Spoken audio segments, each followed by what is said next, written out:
कृष्ण खेळे चेंडू फळी, कृष्ण खेळे चेंडू फळी, तिथून चेंडू झुगारीला, तिथून चेंडू झुगारीला,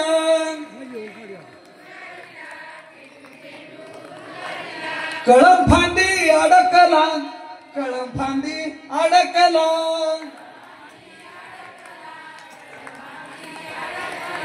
पुढचं येत नाही मला, पुढचं येत नाही मला.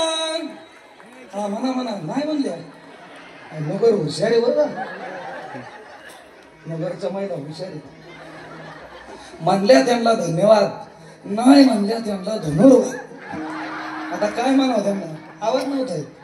काय त्या महिलांचं भजन झालं. आता गड्यांनी म्हणतात का, अय गडी, नगरचं गडी म्हणतात का, म्हणा पुंडलिका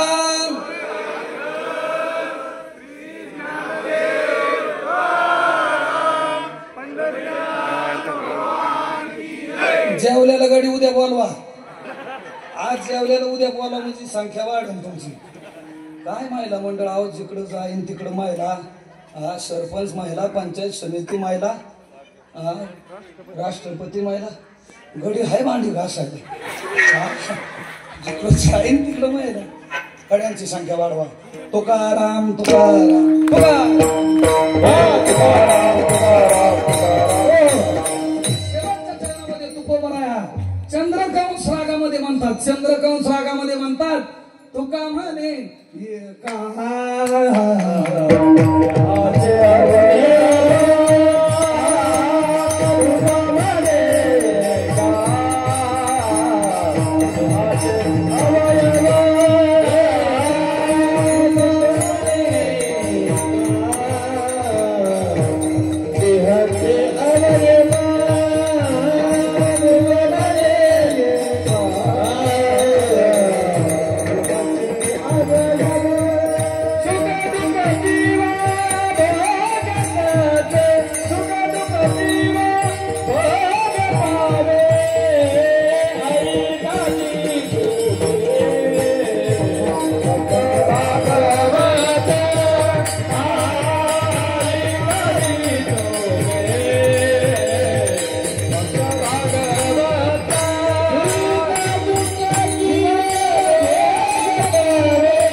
चंद्रकंश म्हणलं की चंद्रकंशच म्हणले.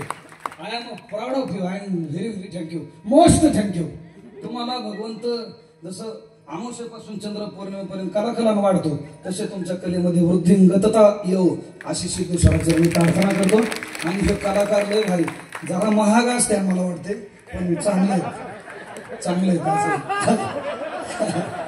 कलाकार महाग दिसतात बरं का असे चालेल, तेव्हा मानलं पाहिजे. सुंदर आहेत कलाकार. शेवटच्या चरणात तुकोबारा म्हणतात आंबराई आंबराई. आंबराईतला आंबा पाहिला डोळ्यानं, पाय गेले तिथपर्यंत, उचलला हातानं, खाल्ला तोंडानं, चव कळली जिभीला. आणि आंबराईचा मालक आला दांडक घेऊन, मार खाल्ला आणि पाणी आलं. पाहिला होता कोणी? एका देहाची आवड, सुख दुःख पावे म्हणून झालेली सेवा तुम्हाला सर्व संत सज्जन श्रोते चरणी समर्पित करतो. जसं एका देहाचे अवयव सुख दुःख जीवाला त्या ठिकाणी प्राप्त होतं, तसा हा भागवतम ग्रंथ आहे. नित्य भागवताचं सेवन करा. नित्यम भागवतम सेवया नष्ट पायश भद्रेषु. नित्यम भागवतम सेवया भगवतीर्थम श्लोके भक्तिर्भवती नैष्टिकी. भगवंताच्या ठिकाणी निष्ठा निर्माण होते. वर्षाकाळी श्रोता जशी चढू लागे पंडूस होता तशी नित्य नवी भरता श्रद्धा दिसे. श्रद्धेमध्ये जशी पाऊस आल्यानंतर पाण्याची वाढ होते तशी भक्तीमध्ये वाढ होईल. म्हणून भागवताचं श्रवण करा. पिबतम भागवतम रसमालन. भागवताचं नित्य रसपान करीत चला. शिवलीलामृत बी वाचा, शिवपुराण बी वाचा. काय भेदाभेद करू नये, पण करीत राहा. जन्माचं सार्थक करून घ्या. सर्व संत सज्जन समर्पित करतो. लय लांब येत नाही, वेळेचा त्या ठिकाणी बांधील असतो. वेळेचं बंधन मी पाळतोच, पण अश्व गंधर्वासारखे गाणारे, इंद्रचंद्रासारखे वाजवणारे आणि तुम्ही ऐकणारे सगळे श्रोते परीक्षित राजासारखे. एक तुमचं दुःख आहे की मी शोकाचार्य नाही. शोकाचार्य म्हणजे लग्न बिग्न नाही लागत त्याला. हो, मी काय शोकाचार्य नाही. तुम्ही सगळे त्या योग्यतेचे हात काही चुकला असेल माफ करा, चांगला असेल ते घेण्याचा प्रयत्न करा. नागरी महाराजांच्या विनंतीला मान देऊन आव्हाड महाराजांनी फोन केला, महाराज तुमचा एक दिवस घालायचा आहे. म्हणलं 10 वर्ष कोणता बी घाला. 3रा दिवस घातला सत्य.